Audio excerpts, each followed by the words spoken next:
বাপের বাড়ি গিয়েছিলাম চড়ক মেলা দেখবো বলে, আর পয়লা বৈশাখের জন্য মাকে শাড়ি দেবো বলে। এই তো আমার মা, ভাইঝিদের আর বৌদিকে নিয়ে মেলায় গিয়েছিলাম।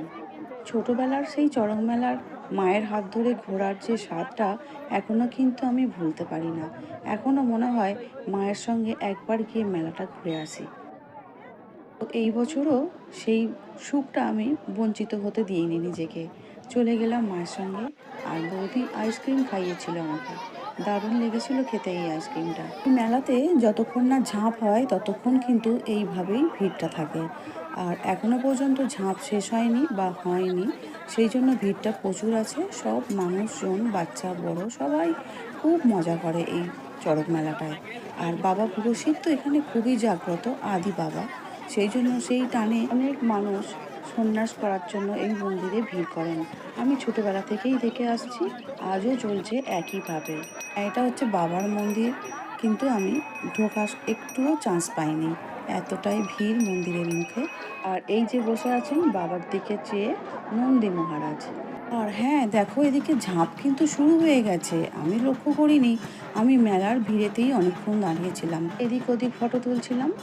দেখো, ইনি ঝাঁপ পড়েছেন, আর সেই বটিটা কিন্তু বুকে করে নিয়ে যাচ্ছেন, আর ওনাকে কাঁধে করে সবাই মিলে নিয়ে যাচ্ছেন একদম বাবার মন্দিরের ভিতরে।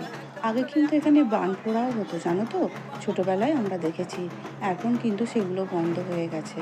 আর এই যে বড় কুমির, এইটা মাটি দিয়েই বানানো হয় প্রতি বছর চড়কের দিনে। এটা খুব ভালো করে পুজো করা হয়। ঝাঁপ একটার পর একটা দেখতেই থাকছি, খুব মজা লেগেছে আমাদের এবছর। আমি তো ভেবেছিলাম ঝাঁপ বুঝি আর দেখাই হলো না, কারণ আমাদের এখানেও ঝাঁপ দুবার হয়েছে আমার শ্বশুরবাড়িতে। আমি কিন্তু দেখার সৌভাগ্য করে উঠতে পারিনি।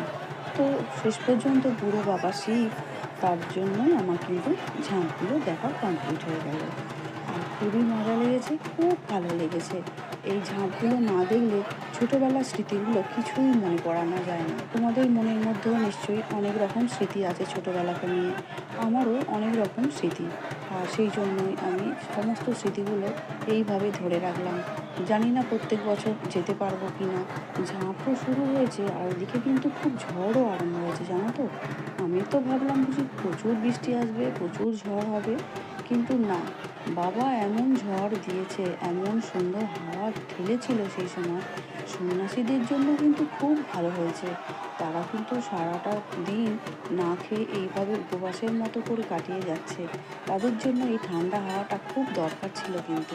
আর ঝাঁপের শেষে মন্দিরের মধ্যে থেকে কিন্তু বটিটা আনন্দ